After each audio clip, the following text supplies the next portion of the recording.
Repito, 7152-9001, me colaboran con la lectura del numeral.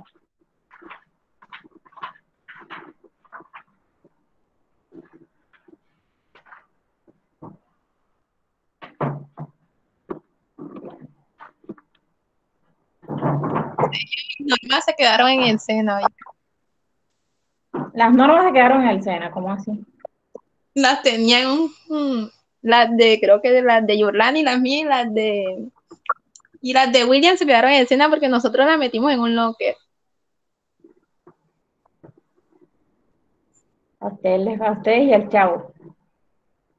No, ya voy a buscar un teléfono para buscarla, ya voy. Alguien más que no haya guardado las normas en un casillero. Profe, ¿qué numeral? 7152.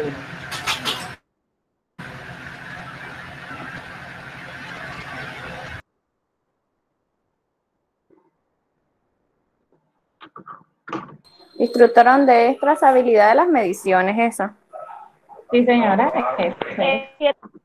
Recurso de seguimiento y medición.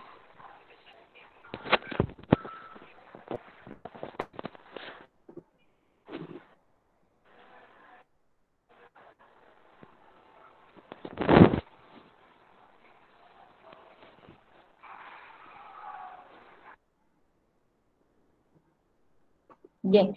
Primero que todo están ubicados en el 7.1, que es el numeral de recursos, ¿cierto? Después de eso, ustedes se van a ubicar en el 7152.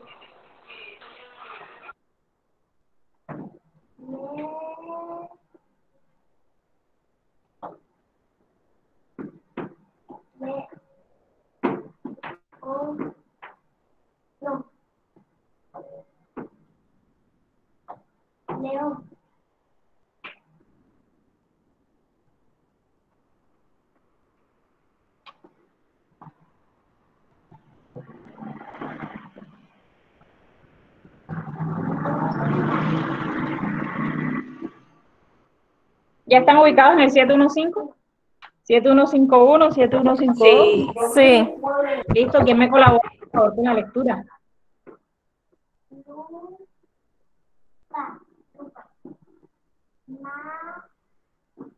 Milady, por favor, colabóranos con la lectura. Ok, un momentico. Trazabilidad de las mediciones. Cuando la trazabilidad de las mediciones es un requisito o No, es regálame un considerado... momentico, Milady. Sí. Disculpa. Arranca, porfa, 715, desde el principio. 7, 715,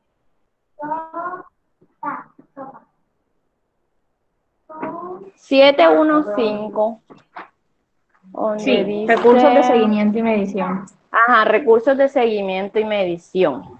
Generalidades. Sí, señor. La organización debe determinar y proporcionar los recursos necesarios para asegurarse de la validez y fiabilidad de los resultados cuando se realice el seguimiento o la medición para verificar la conformidad de los productos y servicios con los requisitos. La organización debe asegurarse que los recursos proporcionados a son apropiados para el tipo específico de actividades de seguimiento y medición realizadas. B. Se mantienen para asegurarse de la idoneidad continua para su propósito. La organización debe conservar la información documentada apropiada como evidencia de que los recursos de seguimiento y medición son idóneos para su propósito. Leo el otro de trazabilidad de las mediciones. No.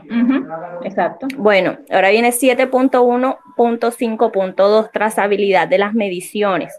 Cuando la trazabilidad de las mediciones es un requisito o es considerada por la organización como parte esencial para proporcionar confianza en la validez de los resultados de la medición, el equipo de medición debe a. Calibrarse o verificarse, o ambas, a intervalos especificados o antes de su utilización. Contra patrones de medición trazables a patrones de medición internacionales o nacionales, Cuando no existan tales patrones, debe conservarse como información documentada la base utilizada para la calibración o la verificación. B. Identificarse para determinar su estado. C. Protegerse contra ajustes, daños o deterioro que pudieran invalidar el estado de calibración y los posteriores resultados de la medición. Ahora dice, la organización debe determinar si la validez de los resultados de medición previos se ha visto afectada de manera adversa cuando el equipo de medición se considere como apto para su propósito previsto y debe tomar las acciones adecuadas como sea necesario. Listo. Ok, muchas gracias, Milady. Bueno. Bien, entonces, ¿por qué hacemos de pronto la introducción por el lado de 9001? Porque pues hay un gran componente de 9001 en el aseguramiento de las mediciones o el aseguramiento de la conformidad del producto que tiene que ver con la utilización de dispositivos o instrumentos de medición. Entonces, nosotros como organización debemos garantizar que esos dispositivos o instrumentos que se utilizan para medir nos produzcan mediciones confiables. Entonces, para que las mediciones sean confiables, yo debo garantizar la exactitud y la precisión del instrumento. Y eso se hace mediante actividades que están relacionadas con el mantenimiento periódico, la revisión o verificación, la calibración y el ajuste cuando es necesario. Entonces, por eso es que estamos tocando el tema de las mediciones y lo asociamos en primera instancia con 9001. Bien. Por favor, los que tengan a la mano 14001, bien, y 45001 se van a ubicar también en el numeral de recursos. Ubiquen numeral de recursos. Instructora, disculpa una pregunta. Diga. Está aquí en el literal A cuando habla en este pedazo cuando dice contra patrones de medición trazables a patrones de medición internacionales o nacionales, ¿a qué se refiere? Que, por ejemplo, lo que tiene que ver con la calibración busca confirmar que un instrumento es exacto y es preciso. Para que tú confirmes que un instrumento es exacto y es preciso, tú debes utilizar un patrón. Un patrón es un dispositivo de comparación. Por ejemplo, si tú vas a calibrar una báscula, ¿sí? Normalmente la calibración se hace sobre valor inicial, valor intermedio y valor final. Es decir, que si la báscula te mide hasta 10 kilogramos y el punto medio son 5 kilogramos y el punto inicial es 1 kilogramo, entonces te van a colocar sobre la báscula unos dispositivos hechos en metal denominados patrones. Entonces, cada patrón va a tener exactamente el peso de las mediciones iniciales, intermedias y finales. Cuando tú tienes 1 kilogramo de hierro, eso es 1 kilogramo de hierro o de acero sí o sí, eso no va a ser 1.1 o 0.9, eso pesa exactamente 1 kilogramo.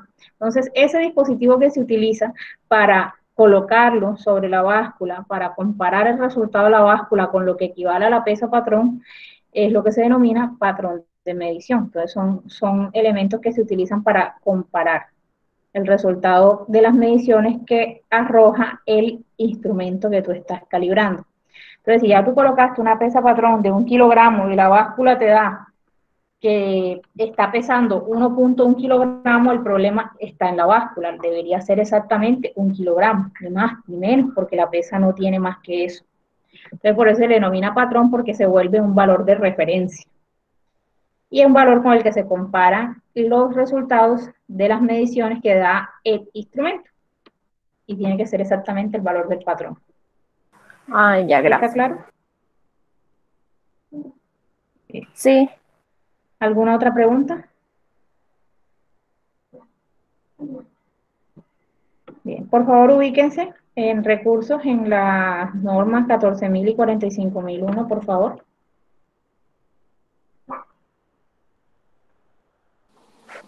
Buenos días, instructora. Buenos días. No te escucho bien. Que ya ubiqué el capítulo de recursos en la 14.001.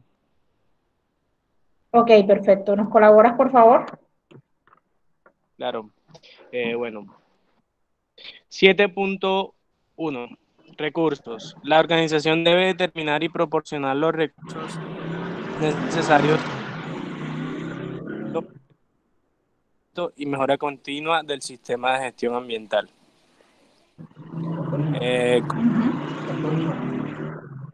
Debe determinar la competencia necesaria de las personas que realizan trabajos bajo su control que afecte a su desempeño ambiental y su capacidad para cumplir sus requisitos legales y otros requisitos. B. Asegurarse de que estas personas sean competentes con base en su educación, formación o experiencia apropiada. C. Determinar las necesidades de formación asociadas con sus aspectos ambientales y su sistema ambiental. D.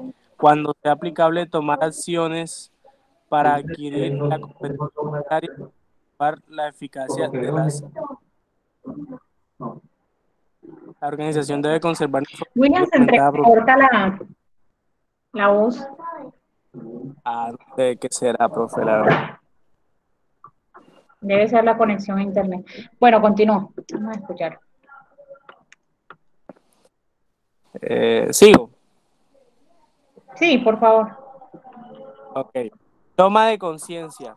La organización debe asegurarse de que las personas que realicen el trabajo bajo el control de de la organización tomen conciencia de apliquen de aspectos ambientales,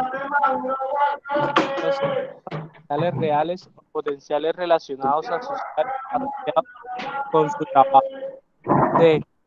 Su contribución a la eficacia del sistema de gestión ambiental, los beneficios de una mejora del desempeño ambiental.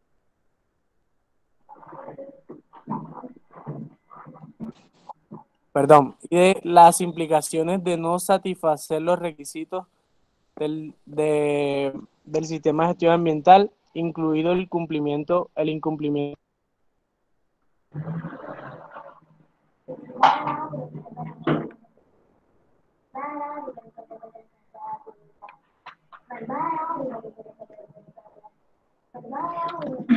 Ok, bueno, no se logra de pronto escuchar bien, pero gracias, William. Bien, pero entonces, bueno, vamos a de pronto a llevarlo al contexto un poco más rápido, y es que lo habíamos mencionado anteriormente, que nosotros, pues, aparte de que ejecutamos procesos en la organización y que en esos procesos se requieren de una serie de recursos. Dentro de esos recursos están, por ejemplo, las personas que deben ser competentes, se lo piden todas las normas, las personas deben ser competentes en términos de educación, formación, habilidad y experiencia, que debemos tener, por ejemplo, la infraestructura necesaria para desarrollar los procesos, que debemos tener, por ejemplo, los equipos y máquinas que se requieran para poder garantizar la ejecución de las actividades de los procesos, y no nos referimos exclusivamente a los equipos que se utilizan de forma directa para la producción de los bienes o la prestación de los servicios, sino a aquellos equipos que se utilizan para proporcionar apoyo a esas actividades directas, ¿sí? Por ejemplo, yo tengo una empresa en la cual yo presto unos servicios, quiere decir que los clientes van a mis instalaciones, y yo, para hacer monitoreo de pronto de todas las actividades que se llevan a cabo y de cómo está marchando la organización, yo tengo un circuito cerrado de televisión, que es un dispositivo de seguridad física. Yo con ese circuito cerrado de televisión no presto el servicio, ¿verdad? Porque yo el servicio lo presto, por ejemplo, con los equipos de cómputo que utilicen los asesores o los vendedores que yo tengo ahí en el sitio de la prestación de servicios.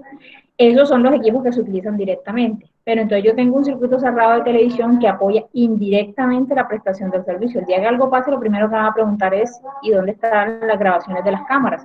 Entonces yo no puedo decir: no, es que las cámaras están dañadas. Pero ¿cómo? Entonces, ¿dónde está? Aquí no se le hace mantenimiento a los equipos, aquí no se verifica que los equipos estén funcionando. Entonces, he ahí el tema de seguimiento y medición asociado, por ejemplo, al tema de equipos, que se utilizan de forma directa o de forma indirecta. Ahora, nosotros sabemos que ustedes, por ejemplo,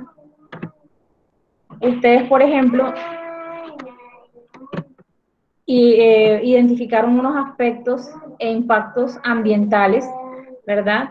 Identificaron también unos peligros y riesgos y a todos ellos ustedes los evaluaron y les formularon una serie de controles y eso lo tienen ustedes establecido en la matriz de aspectos de impacto ambiental, la MAIA, y la matriz de identificación de peligros y valoración de riesgo y determinación de controles de seguridad y salud en el trabajo.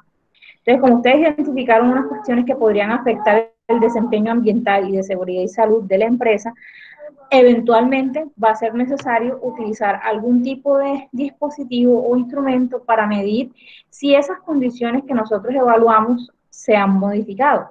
Por ejemplo, que yo evalúe de pronto que en la empresa hay mucho ruido, hay un riesgo físico presente que es el ruido, o evalué, por ejemplo, que hay un tema de vertimientos, de una afectación al recurso agua, entonces yo tengo vertimientos y en esos vertimientos yo formulo una serie de controles que dentro de esos controles incluyo la medición de la calidad de agua que se está disponiendo al sistema de alcantarillado.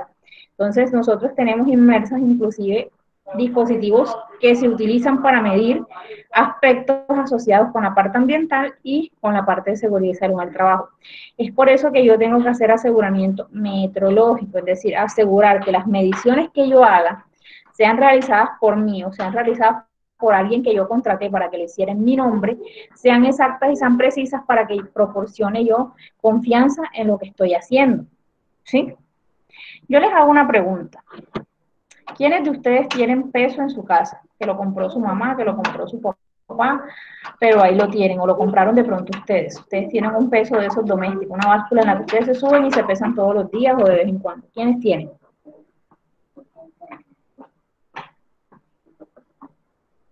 Yo, Mi ladies. sí, Solamente mi ladies tiene.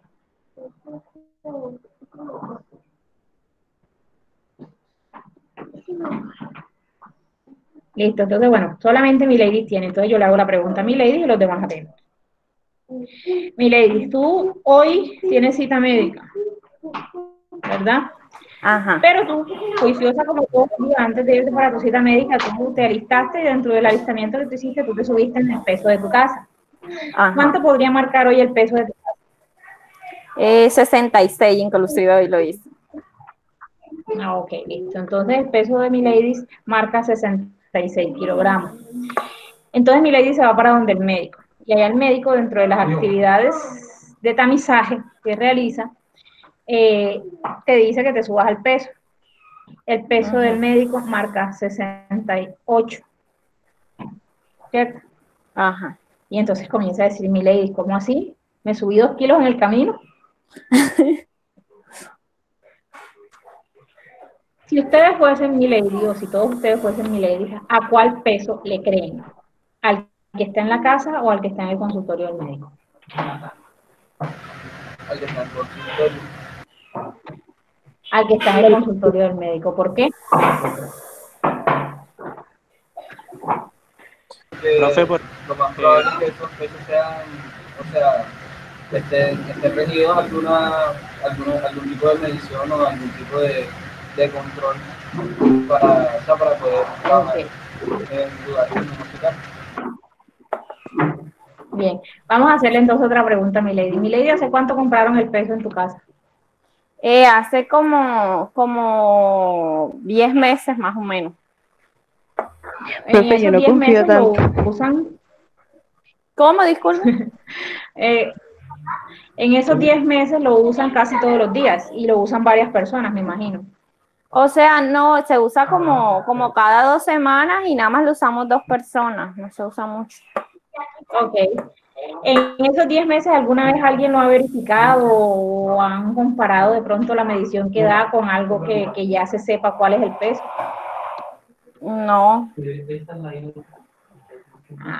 Bueno, esa es una de las razones por las que uno confía en el peso del médico, porque resulta que las EPS y las IPS por ley están obligadas a someter a todos sus dispositivos a unos ciclos de mantenimiento y cuando aplique calibración.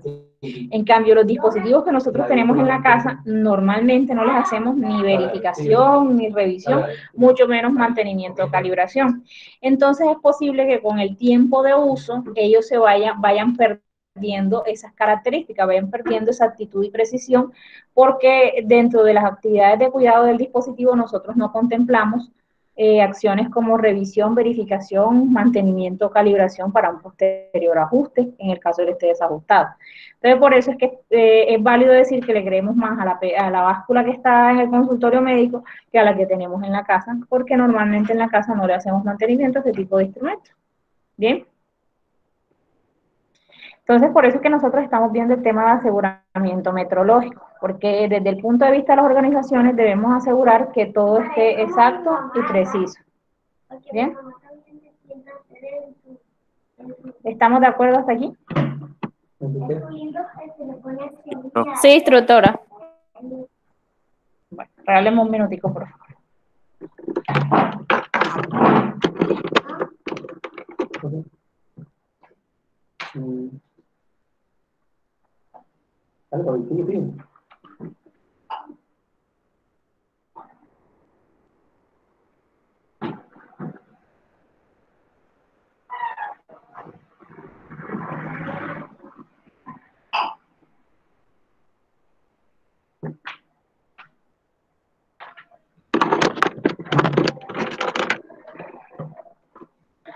Bien, listo, entonces vamos a comenzar con el tema. Entonces nosotros hablamos de aseguramiento metrológico porque es necesario hablar de metrología. ¿Pero qué es metrología? Metrología es una de las tantas ciencias exactas que existen que nos permite asegurar el sistema de medición. La metrología es esa ciencia exacta que busca asegurar que los dispositivos e instrumentos que se utilizan para medir estén libres de aspectos teóricos o prácticos que puedan afectar la exactitud y precisión en la medición que se realiza, y permite que las personas encargadas de las mediciones puedan primero realizar esas mediciones y luego de efectuarlas poder hacer la interpretación de las mismas. Bien, entonces nosotros dentro de los sistemas de gestión tenemos un subsistema de gestión. Ustedes van a decir, bueno, tenemos sistema de gestión de calidad, sistema de gestión ambiental, sistema de gestión de seguridad y salud del trabajo, seguridad de la información, responsabilidad social empresarial, aseguramiento de la cadena de abastecimiento, etcétera. Hay cualquier cantidad de sistemas de gestión. Pero dentro de todos esos sistemas de gestión hay un subsistema de gestión que se denomina sistema de gestión de las mediciones. ¿Por qué? Independientemente del sistema de gestión que yo tenga, eventualmente voy a tener que utilizar algún dispositivo o instrumento con el que voy a medir alguna variable que es importante para lo que yo estoy haciendo. ¿Sí?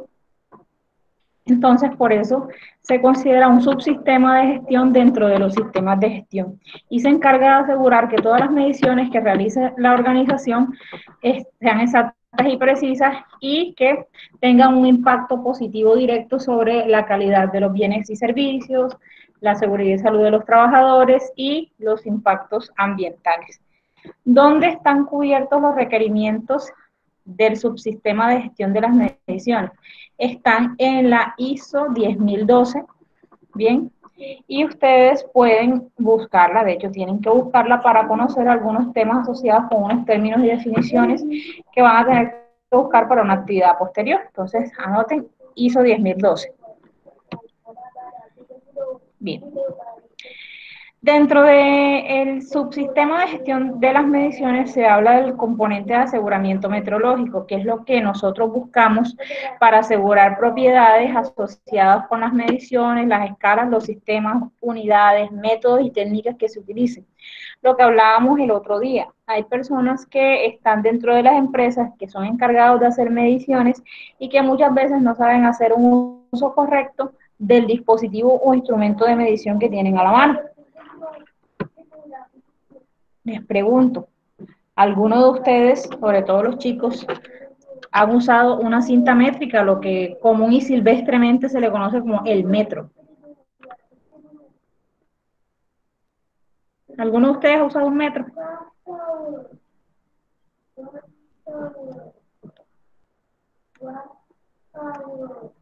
Genel, Daniel, David, William. César. Sí, bro. Sí, instructora, sí. Sí, profe, en En algún momento le... algún momento de tu vida. Ajá. ¿Y de qué está compuesto una cinta métrica? A ver. ¿Qué tiene ese metro que le dicen el metro, pero se denomina cinta métrica? ¿Qué tiene Profe, la cinta métrica que ustedes han usado? tiene medidas de longitud, o sea, tiene centímetro, pulgada, Ajá. eso. Tiene, uno puede ¿Qué medir más? metros, no sé.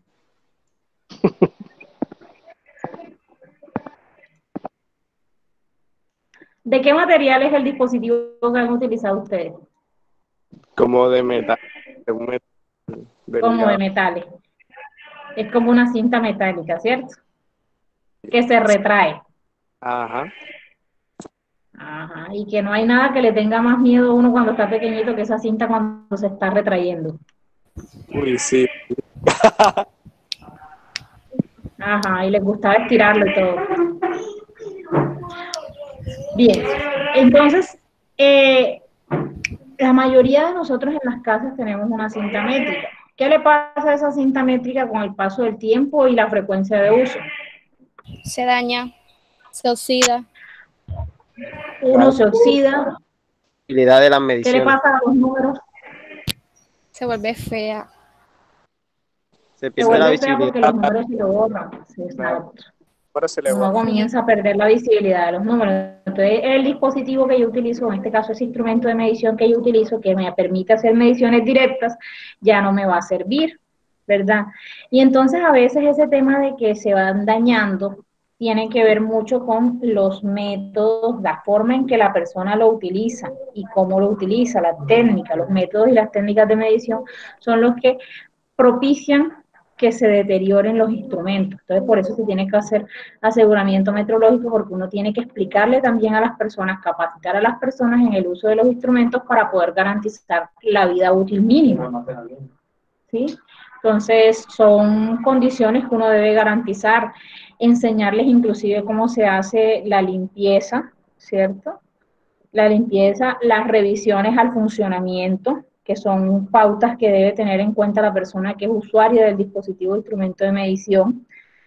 Por acá me dice mi esposo inclusive que las cuestiones de almacenamiento, todo lo que tiene que ver con el almacenamiento del instrumento, eso también puede afectar o a sumar para el deterioro, porque si yo lo almaceno en condiciones que no son adecuadas para que el instrumento esté, pues se va a deteriorar más rápido. Entonces, por ejemplo, hablábamos ahorita de que eso es una cinta metálica.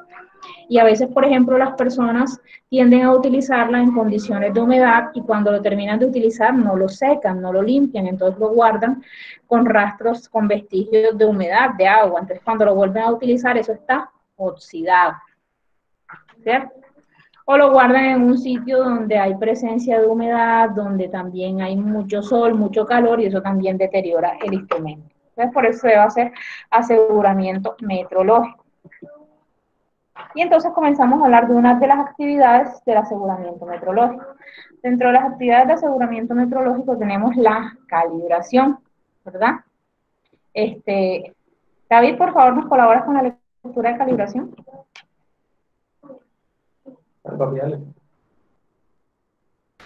¿De qué norma?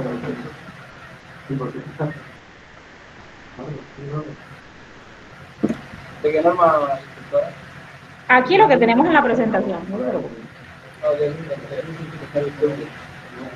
Conjunto de operaciones que establecen bajo condiciones específicas la relación entre los valores de la magnitud que indique un instrumento de medición o un sistema de medición. Los valores representados por una medida materializada o por un material de referencia y los valores correspondientes determinados por medio de los patrones. La calibración se refiere a las comparaciones entre instrumentos y el patrón requerido. Ok, gracias David. Bueno, eso era básicamente lo que estaba relacionado con la respuesta a la pregunta que hizo Milady ahorita respecto a qué era un patrón. Les decíamos que un patrón es un dispositivo que se utiliza para comparación con un instrumento. Entonces, la acción de comparar el instrumento y el patrón se denomina calibración, ¿sí? Entonces, nosotros eventualmente a los instrumentos de medición, ojo, no a todos los equipos de la empresa, solamente a aquellos que se utilicen para medir, les debo hacer calibración. Si yo no lo utilizo para medir, entonces yo no debo hacerle calibración. Entonces pregunto, ¿un taladro se utiliza para medir? No, no. Rapidito, ¿verdad? Entonces, no tenemos que hacerle calibración al taladro. ¿Cierto? Se utiliza para perforaciones. Perforación. Se utiliza para hacer perforaciones. ¿Listo? Entonces, pero entonces si yo tengo un termómetro. Sí, se utiliza ¿Lo utilizo para para medir la medir? temperatura. Sí, la temperatura. ¿Debo hacerle calibración? Sí. Debemos hacerle calibración. Okay. Pregunta. Para nosotros asegurar, conocer qué va a ir dentro de la calibración y qué no va a ir dentro de la calibración, ¿qué debemos tener claro?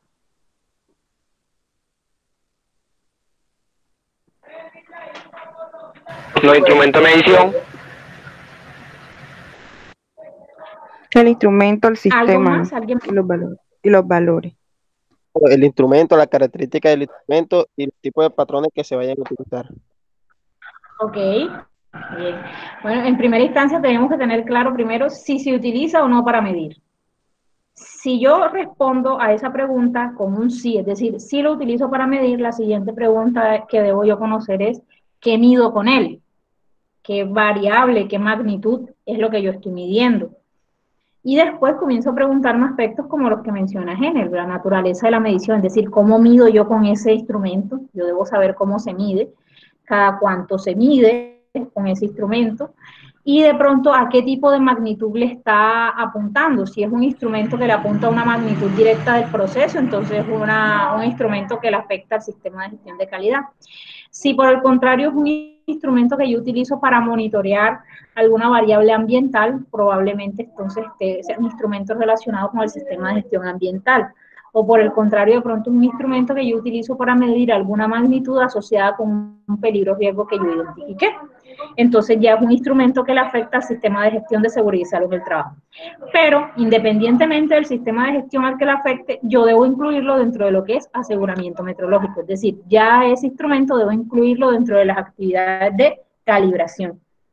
¿Sí? Y según la frecuencia de uso o según lo que sugiera el fabricante, yo voy a determinar cada cuánto lo voy a calibrar, porque hay unos que se deben calibrar con mucha más frecuencia que otros y va a depender de lo que diga el fabricante en primera instancia y dos, de la frecuencia de uso. Si es un instrumento de medición que yo utilizo 24/7, muy probablemente yo no tenga que hacerle una verificación, una calibración anual, sino que me toca hacerla, por ejemplo, trimestral o semestral. ¿Sí? Entonces, a mayor frecuencia de uso, menor es la amplitud entre una calibración y otra. Es decir, menos tengo que esperar entre hacer una calibración y otra. ¿Sí? Eso quiere decir que si yo lo utilizo muy frecuentemente, también va a ser frecuente la calibración. Pero si yo lo utilizo muy poco, es decir, la frecuencia de uso es bajita, la amplitud entre una calibración y otra aumenta. Entonces es probable que un dispositivo que utilizo muy poco lo calibre cada año. ¿Sí? ¿Estamos claros hasta ahí? ¿Tenemos claro qué es la calibración? Sobre todo grábense esta última parte. La calibración se refiere a la comparación entre un instrumento y el patrón requerido. ¿Listo? ¿Vamos bien hasta aquí? Instructora, tengo un... Camilo. Daniel. Daniel, cuéntame. Usted dice que se utiliza un patrón de calibración como para hacer la comparación. Ese patrón puede ser otro instrumento que ya esté calibrado, pero lo comparo con el instrumento que quiero calibrar. Sí, a veces sucede que los patrones, hay patrones que son especiales y dentro de esos patrones especiales tenemos instrumentos que han sido calibrados, por ejemplo, con patrones internacionales. ¿Y quiénes tienen esos patrones? ¿Quiénes tienen esos patrones o esos instrumentos patrones? Los tienen, por ejemplo, los laboratorios que se dedican a hacer calibración, porque la calibración no la hace uno en la empresa. Uno debe contratar a una empresa que esté acreditada por la ONAC, por el Organismo Nacional de Acreditación, para realizar la calibración. No todos los laboratorios pueden calibrar todos los equipos, precisamente por la ausencia de patrones para esos equipos. Bien, Entonces hay unos patrones que son simples, tan simples como una pesa, y hay otros patrones que son un poco más especializados, tan especializados como que son equipos que han sido calibrados con otros patrones a nivel internacional. Es decir, yo como laboratorio llevé mi instrumento especializado a que lo calibrara un laboratorio, por ejemplo, en Estados Unidos. Y ese dispositivo que yo llevé a que calibraran se convierte en mi dispositivo patrón, con el que yo comparo lo que tu equipo mide. ¿Sí? ¿Está clara la duda? Ok, sí, gracias. Listo, entonces vamos a tener patrones que pueden ser tan simples o tan específicos como la necesidad de medición que yo tenga o la complejidad del instrumento que estoy calibrando. A mayor complejidad del instrumento, es más complejo también conseguir un patrón para compararlo. ¿Bien? Profe. Diga. Bueno, con respecto, bueno, sí, depende de la frecuencia en que se realice la actividad y digamos que eso también va incluido en el PTS, procedimiento de trabajo seguro de cada uno de esos equipos. Entonces, cada vez que se utiliza, se necesita una calibración antes, una verificación o un mantenimiento, no sé, preventivo antes de que se use, y eso iría Bueno, ahí sí te hago la salvedad. No cada vez que se utiliza el equipo se requiere una calibración, pero sí cada vez que se utiliza un equipo requiero por lo menos la revisión o la verificación. ¿Sí?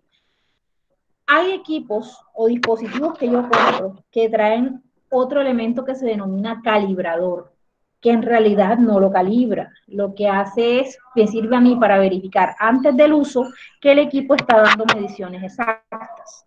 ¿Sí? Entonces eso se entiende como una verificación interna de la empresa. Entonces, cada vez que yo vaya a utilizar el equipo, lo someto a una verificación con su calibrador o yo le hago una verificación haciendo una medición con un valor, a un objeto que ya se le conoce el valor. ¿Sí?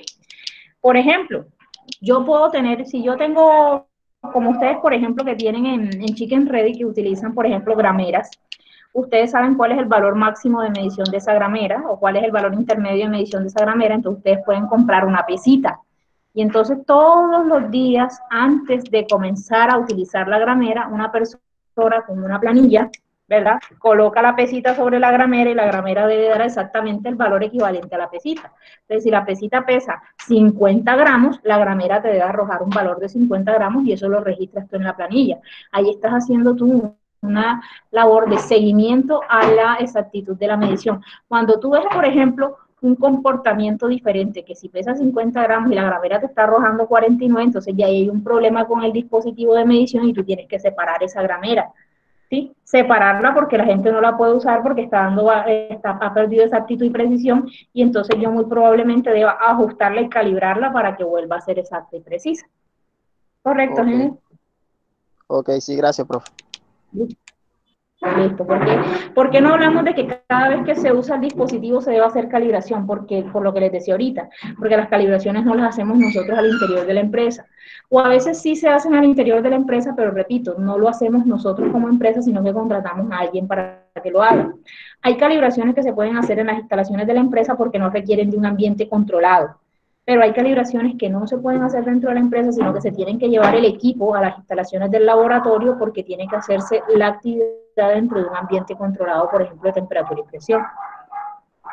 Bien, entonces nosotros no podemos hablar de que requiero calibración cada vez que voy a usar el equipo porque la calibración es costosa, ¿sí? Requiere una logística para poder realizarse. ¿Sí? Requiero separar el equipo que voy a mandar a calibrar, remitirlo, que le hagan la calibración, que me lo devuelvan, que venga con un sticker marcado que efectivamente se realizó la calibración y que me entreguen un reporte o un informe para confirmarme si el equipo pasó o no la calibración. ¿De qué depende que un equipo pase una calibración? De esas actividades previas que yo realizo. Por ejemplo, se requiere de que yo le haga verificación periódica, de que yo le haga mantenimiento periódico y que yo haga, por ejemplo, ajustes cuando sea necesario para posteriormente calibrarlo. ¿Estamos bien hasta aquí? Sí, claro, profesora, todo bien. Sí, bueno. Entonces venimos a lo que tiene que ver con verificación, que es la comparación entre el error arrojado del dispositivo durante la calibración y el error máximo especificado. Entonces nosotros cuando normalmente hacemos verificaciones, yo según los resultados que obtengo, puedo decidir si el equipo requiere ser reparado, ajustado, si lo tengo que desechar porque de pronto el desajuste es tan amplio que definitivamente es necesario ya desecharlo, o el costo de pronto de la calibración es inclusive superior al costo de la adquisición de un equipo nuevo, porque a veces pasa así. A veces hay equipos que las empresas compran que son equipos desechables, por decirlo de un modo, es decir, tienen una vida útil muy corta o sus componentes son de muy baja calidad. Entonces cuando el dispositivo se verifica y presenta un desajuste, ¿verdad? O presenta una falla o una avería en el funcionamiento, es más costoso repararlo que comprar uno nuevo. Entonces, cuando es más costoso reparar que comprar uno nuevo, normalmente la decisión de las empresas es desechar. Por eso es importante que cuando las empresas tengan equipos, se les mantenga en buenas condiciones para evitar tomar decisiones de ese tipo, porque eso también nos afecta a nosotros en el sistema de gestión ambiental, porque estaríamos haciendo lo que es generación de residuos especiales, ¿cierto? Eléctricos y electrónicos.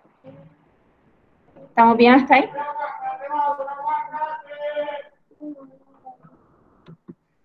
Ajuste. Es lo que nosotros le hacemos a un dispositivo, ¿verdad? Para que vuelva a darnos las mediciones prescritas.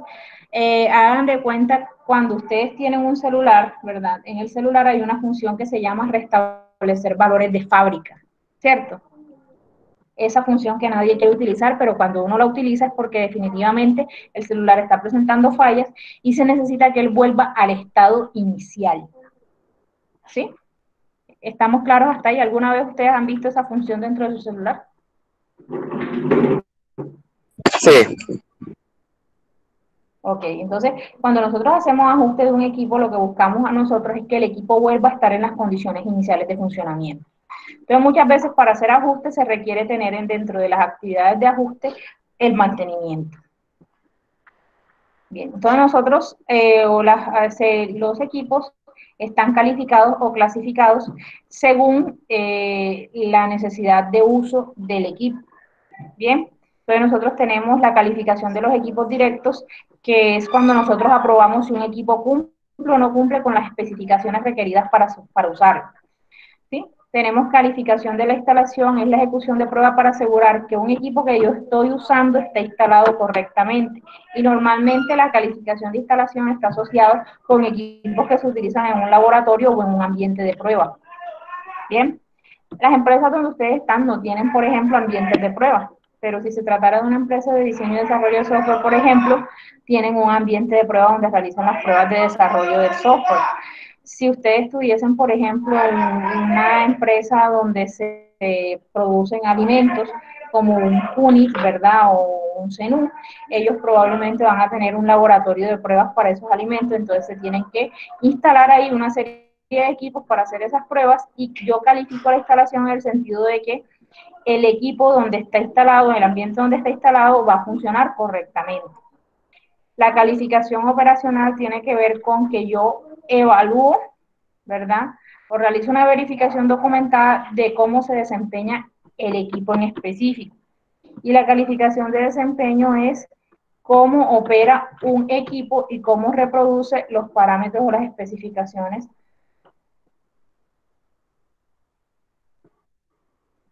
o cómo se reproducen los parámetros o especificaciones definidos durante periodos prolongados. Entonces es cuando, por ejemplo, yo coloco un termómetro a prueba y lo coloco bajo unas condiciones muy específicas durante determinado periodo de tiempo, y voy a hacer verificación de las mediciones que arroja ese termómetro frente a un patrón, ¿verdad? Y confirmo mediante la documentación de todos esos días de prueba que el termómetro todos los días arrojó el valor exacto en comparación con el patrón, y entonces lo califico con un desempeño óptimo. Esta calificación de equipos está más asociada con lo que necesita un laboratorio de seguimiento y medición, o como porque hay empresas que tienen laboratorios de seguimiento y medición, ¿sí? Como por ejemplo AAA. AAA tiene un laboratorio donde realiza pruebas del agua que potabiliza. Por eso pueden decir en determinado momento cuál es el pH del agua que estamos consumiendo las personas que vivimos aquí en el Atlántico. ¿Sí? Entonces hay empresas que por su necesidad tienen unos laboratorios de prueba. Entonces, como tienen unos laboratorios de prueba, deben cumplir con estos 4 puntos de calificación. Deben calificar su equipo, calificar su instalación, calificar la forma en que operan y la forma en que se desempeñan los equipos de forma específica. Entonces, este tipo de calificaciones aplican para empresas que tienen laboratorios propios. ¿Sí?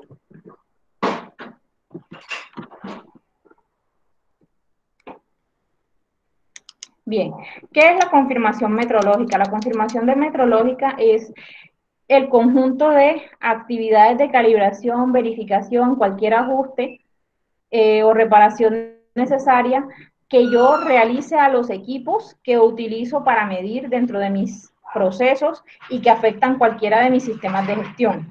¿Listo? Entonces, la confirmación metrológica es la ejecución de estas actividades dentro del sistema de gestión.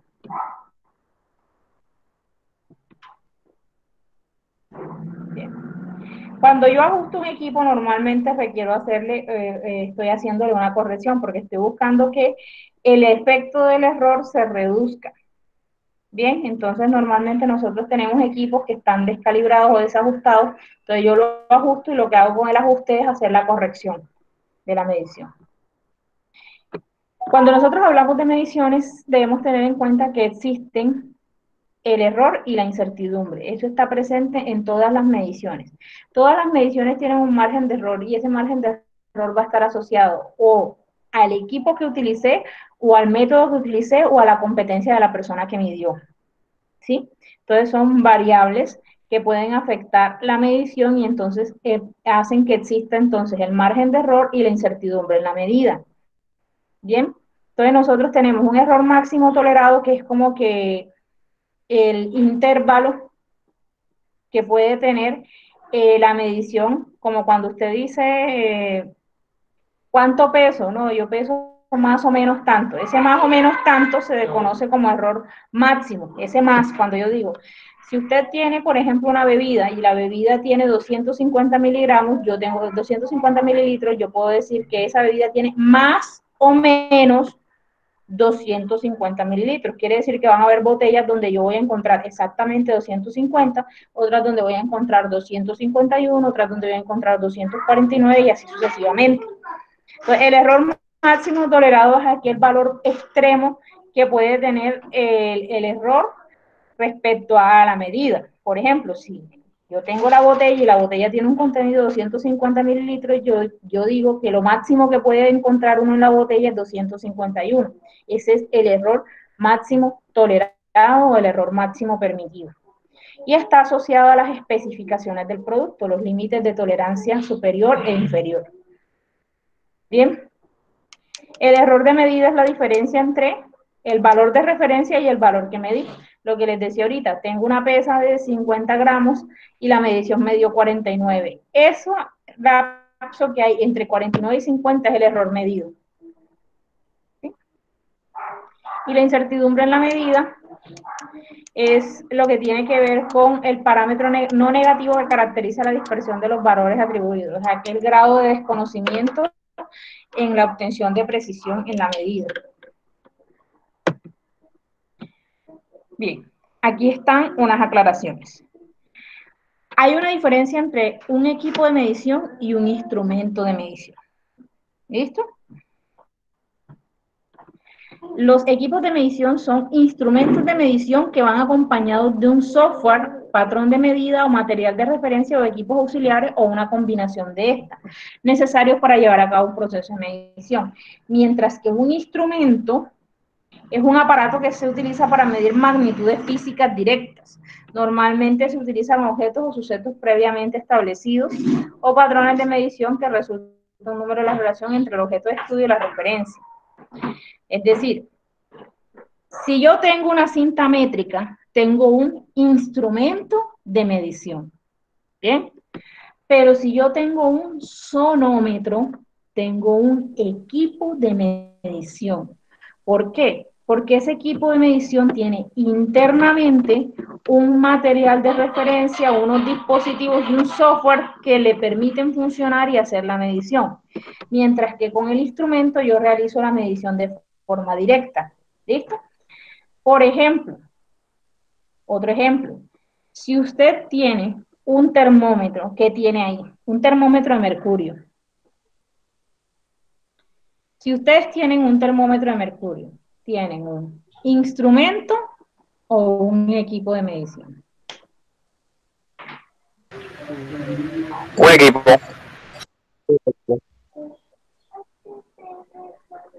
¿Quién dijo un equipo? Yo. ¿Quién es yo? Es que no les estoy viendo los nombres por la presentación. Fabio. Disculpe. Diga. ¿Puede repetir que acá me desconcentraron y no pude escuchar la pregunta? Repito, si ustedes tienen un termómetro de mercurio, ¿ustedes saben cuáles son los termómetros de mercurio? Son esos tubitos de vidrio con los que se realiza medición de temperatura corporal, ¿cierto? Y temperatura basal. Si usted tiene un termómetro, ¿tiene un instrumento o un equipo de medición? Equipo. Sí, dice que tiene un equipo. ¿Quién más está de acuerdo con que tiene un equipo? Yo digo con un instrumento porque no. Tiene un instrumento. Yo digo que es un instrumento. Un instrumento.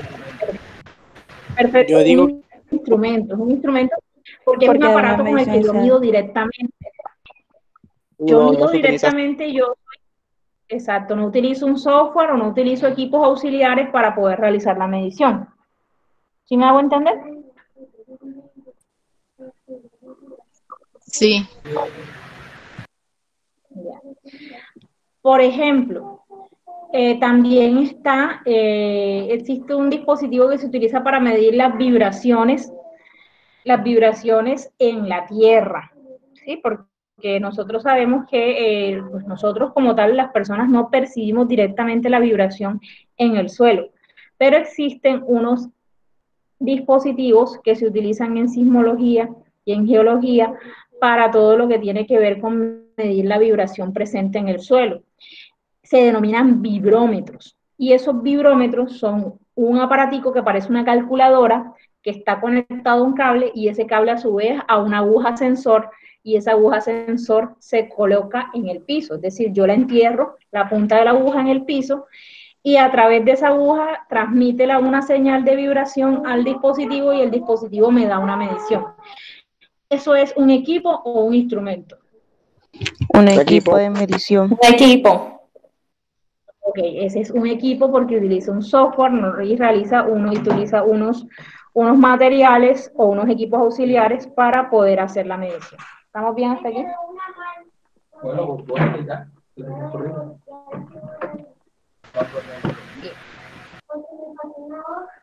¿Vamos bien hasta acá? Sí, instructora. Bueno, entonces tenemos también el concepto de la definición de mantenimiento. Nosotros vamos a hablar, como les decía ahorita, de 3 de los tipos de mantenimiento que existen. Ustedes en la página de Facebook tienen un video que les explican los otros 9 tipos de mantenimiento. Bien, entonces vamos a hablar de los 3 básicos, que son el mantenimiento correctivo, el mantenimiento preventivo y el mantenimiento predictivo. Bien. Entonces nosotros, los más conocidos de estos 3 son estos 2 primeros. El mantenimiento correctivo, que es el que realiza una vez el equipo ha perdido funcionalidad. Cuando yo digo, el equipo se dañó y necesito arreglarlo o repararlo, estoy hablando de un mantenimiento correctivo. ¿Bien? Y el otro es el mantenimiento preventivo. El mantenimiento preventivo yo lo realizo para garantizar que el equipo se mantiene funcionando, es decir, es para evitar que se dañe, que presente averías, que presente desperfectos. Cuando nosotros hacemos mantenimiento preventivo, tenemos cierta probabilidad de incrementar la vida útil del equipo, disminuir costos asociados con reparaciones inesperadas, detectar puntos débiles en el equipo como tal. ¿Qué actividades normalmente hacen parte del mantenimiento preventivo? Tenemos lo que tiene que ver con inspecciones, ¿bien? En esas inspecciones contemplamos inspecciones tanto de funcionamiento como inspecciones de seguridad, que tienen que ver con las inspecciones preoperativas o preoperacionales que se realizan desde el punto de vista de seguridad y salud en el trabajo, tanto a equipos como a herramientas e instalaciones. Bien, tenemos otra actividad que tiene que ver con los ajustes, análisis, limpieza, lubricación, sustitución de elementos consumibles, etcétera. Eso hace parte de las actividades de mantenimiento preventivo. Las empresas deben enfocarse a hacer mantenimiento preventivo porque entre mayor mantenimiento preventivo haga, menos correctivos voy a tener. Además de que los correctivos me obligan a hacer una parada sorpresiva e intempestiva del equipo, y una parada de un equipo puede suponer también una parada dentro del proceso. Por ejemplo, usted nunca le hace mantenimiento preventivo a los equipos de cómputo de su empresa y eventualmente un equipo se dañe, ¡puf! Era el del contador que se frena la contabilidad. ¿Estamos de acuerdo? Sí. Sí. Bien. Entonces, ¿está clara la diferencia entre el preventivo y el correctivo también?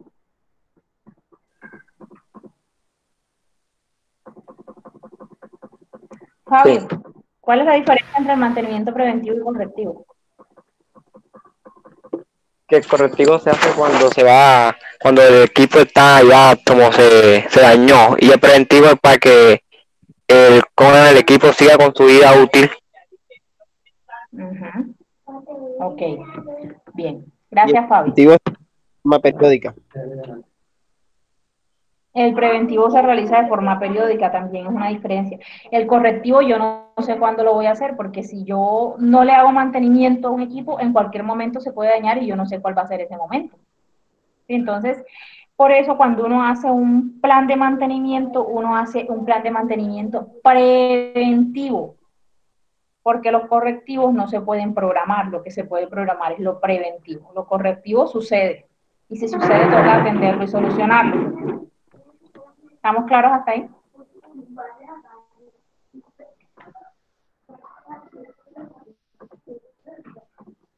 Sí, instructor. Bien. El otro es el mantenimiento predictivo. ¿Sí?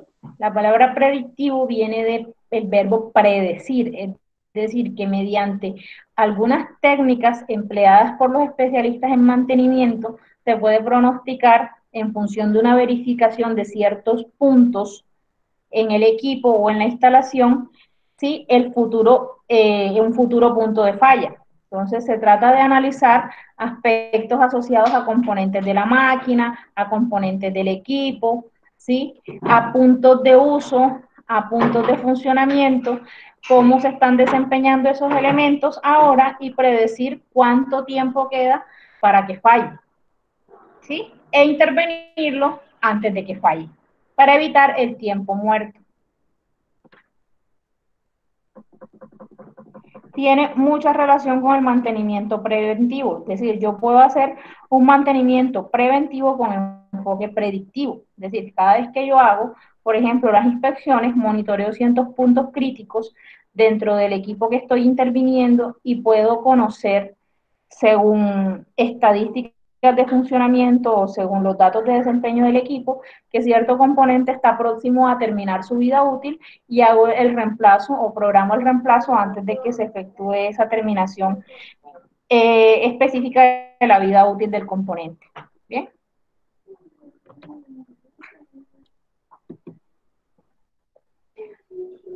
Aquí estamos hablando de los tipos de patrones, estos sí los pueden, ¿no? Estos sí los pueden de pronto ya leer con más calma ustedes. Las verificaciones sí son importantes porque nosotros podemos hacer dentro de todo el ciclo de mantenimiento y todo el ciclo de calibración, hacer verificaciones de rutina, que era lo que les decía ahorita, tomar todos los días el elemento de comparación y hacer mediciones con ese elemento de comparación para verificar que el equipo está funcionando bien. Verificaciones intermedias ya tienen que ver con un mediano plazo, ¿verdad? En el cual yo hago verificaciones a los mismos equipos e instrumentos para verificar que las mediciones que están dando son confiables.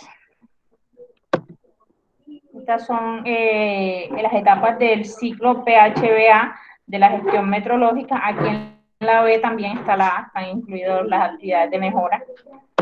Bien, estos son la clasificación de los equipos o instrumentos. ¿Sí?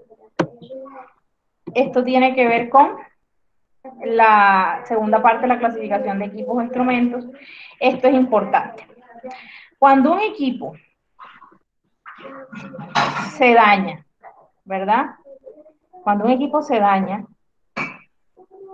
y es porque no le he hecho mantenimiento, a ese equipo yo debo separarlo y rotularlo para evitar que alguien sin intención utilice un equipo que no está en condiciones de operación.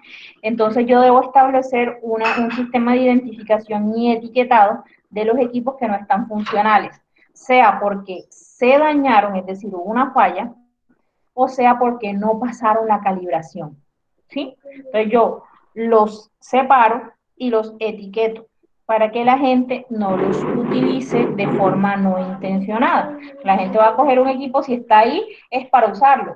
Y si yo no lo he marcado como que no está en condiciones de operación, la gente los va a usar. Entonces se pueden estar presentando errores en los procesos o errores en las mediciones de los procesos por cuenta de negligencia de la persona encargada de separar los equipos que no están funcionales. Bien. Tenemos en cuenta también otra cosa. La competencia de los proveedores. ¿Por qué? Les decía ahorita.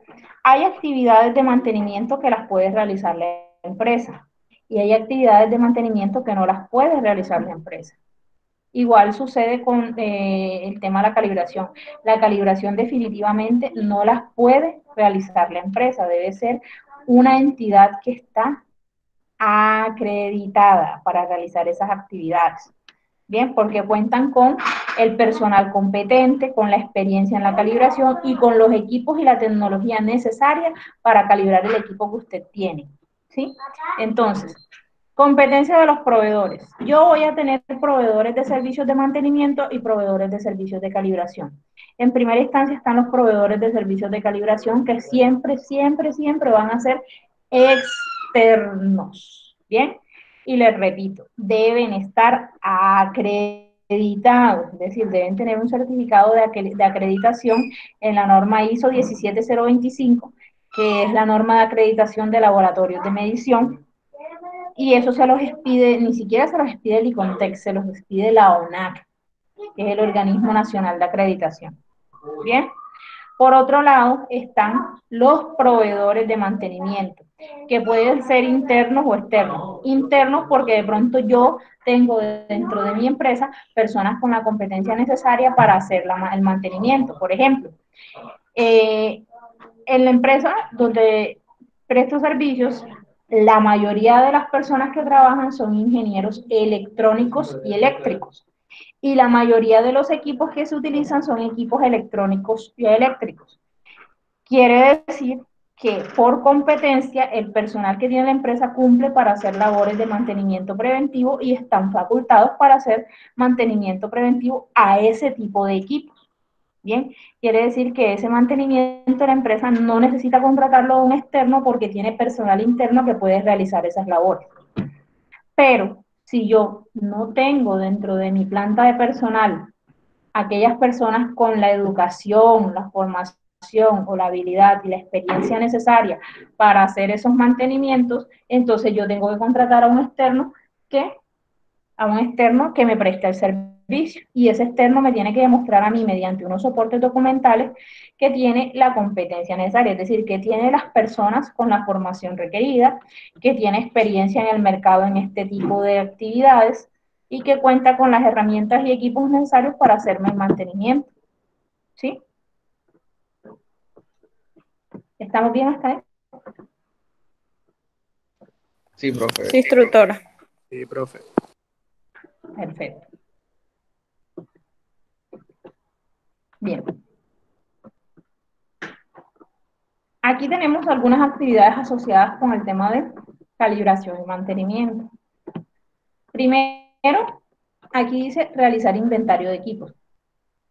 ¿Por qué debo realizar un inventario de equipos? Porque yo debo conocer cuáles son los equipos que tengo, independientemente de si se le debe hacer mantenimiento o calibración, o se le debe hacer solo mantenimiento y no calibración. Yo primero debo saber cuáles son los equipos con los que yo cuento. Y en esos equipos entran los equipos eléctricos, electrónicos, ¿sí? Con los que yo desarrollo mis actividades. Entonces van a entrar, por ejemplo, equipos de cómputo, ¿sí? Los equipos que utilizo para seguridad física, como por ejemplo las cámaras de seguridad, los DVR, ¿sí? Tengo que tener en cuenta, por ejemplo, los dispositivos de protección electrónica, como lo que son los reguladores de corriente, las UPS. Otros dispositivos o equipos eléctricos que se utilizan en la empresa son los aires acondicionados, que son los equipos de refrigeración. Sí, debo tener en cuenta ya los equipos que se utilizan para la prestación del servicio, aparte de los equipos de cómputo, que otro equipo tengo, las impresoras, los escáneres. Si ya yo tengo máquinas, debo tener en cuenta las máquinas que tengo. Inclusive debo hacer un inventario de herramientas, porque a las herramientas también se le debe hacer mantenimiento. Una herramienta en mal estado puede generar algún tipo de no conformidad en el producto que se está haciendo, o puede ser una fuente para que se produzca un accidente, ¿sí? O un incidente. Entonces yo debo tener en cuenta también el listado de herramientas, sobre todo, por ejemplo, empresas como Thermoair que utilizan equipos y herramientas, debe haber un inventario de equipos y herramientas. Bien, Impresa Importaciones debe tener un inventario de los equipos eléctricos, electrónicos que tienen, ¿sí? Y entonces debo hacer primero que todo un inventario, saber qué equipos tengo, qué máquinas tengo. Después de que yo tengo esos equipos inventariados, yo debo establecer a cuáles les voy a hacer mantenimiento, a cuáles les debo hacer verificación y a cuáles les voy a hacer calibración, o a cuáles les debo hacer los tres, porque de pronto hay unos a los que le aplica solo mantenimiento, a otros les aplica mantenimiento y verificación, a otros les aplica mantenimiento y calibración, y a otros les aplica mantenimiento, verificación y calibración. Eso va a depender de cada equipo y para qué se use ese equipo. Entonces, cuando ya yo sé qué le voy a hacer, determino la frecuencia, cada cuánto se lo debo hacer, cada cuánto le debo hacer el mantenimiento, cada cuánto le debo hacer la calibración, cada cuánto se hace la verificación. ¿Estamos claros? Sí, instructora. Sí, instructora. Okay. Cuando ya yo tengo clara la frecuencia, establezco el cronograma. Ahí sí digo, si yo sé que es cada 6 meses, yo digo cuándo es cada 6 meses. Cada 6 meses es enero y julio, o cada 6 meses es febrero y agosto. Si me hago entender, digo aquí en el cronograma, digo a quiénes les voy a hacer cuándo el mantenimiento. Lo siguiente es que una vez se presenta la fecha, o se acerca la fecha establecida en el cronograma, se debe solicitar el servicio para que en la empresa se soliciten las cotizaciones, porque de pronto hay más de un proveedor del servicio de mantenimiento, por ejemplo. Si yo tengo vehículos, que también debo incluirlo aquí en el inventario de equipos, si yo tengo vehículos que la empresa utiliza para la operación, sean motos, sean bicicletas, o sean automóviles, o sean camionetas, o sean camiones, cualquier tipo de vehículo, motorizado o no, debo tenerlo en el inventario. Entonces yo puedo tener más de un proveedor de servicios de mantenimiento de vehículos, entonces yo solicito las cotizaciones y según los criterios de compra que yo establecí, selecciono al proveedor. Bien, informar a la empresa que escogí para programar las fechas, solicitar la salida del equipo. Una vez el equipo ha salido, en donde lo envié les realizan el mantenimiento, entonces yo cuando él regresa, o ellos allá tienen que verificar el funcionamiento del equipo para generarme un reporte final, y entonces yo periódicamente voy verificando que las actividades de mantenimiento que establecí en el cronograma efectivamente se estén dando, o que las actividades de calibración que establecí aquí efectivamente se estén ejecutando. Entonces, si se dan cuenta, aquí tenemos un ciclo THDA, donde hasta realizar el cronograma es planear, y desde solicitar el servicio hasta reporte final es el hacer, verificar el cumplimiento es el verificar, y tomar acciones correctivas es el actuar. ¿Estamos claros hasta aquí?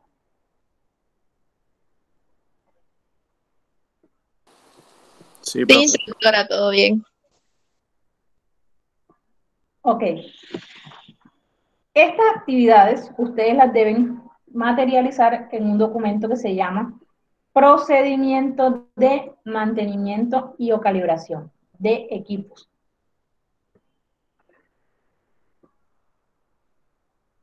Ya ustedes saben cómo se hace un procedimiento.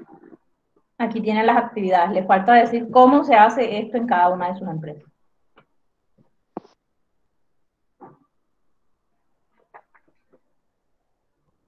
¿Vamos bien hasta acá? Sí. Listo. Hasta hoy dejamos lo que tiene que ver con las actividades. ¿Bien? Porque el día jueves, que es cuando tenemos nuestro próximo encuentro, vamos a hablar ya de los formatos que se van a utilizar o que se tienen que construir para dar soporte a estas actividades. Por ejemplo, aquí hay una actividad que dice realizar inventario de equipos, entonces debe haber un formato de inventario. ¿Bien? Debe haber también un formato de hoja de vida. Debe haber un plan de mantenimiento preventivo y debe haber un plan de control metrológico. Entonces, el jueves vamos a hablar de estos formatos y qué contiene cada uno de ellos para que ustedes lo diseñen. ¿Estamos bien hasta aquí? ¿Alguna duda, alguna pregunta? No. Todo claro.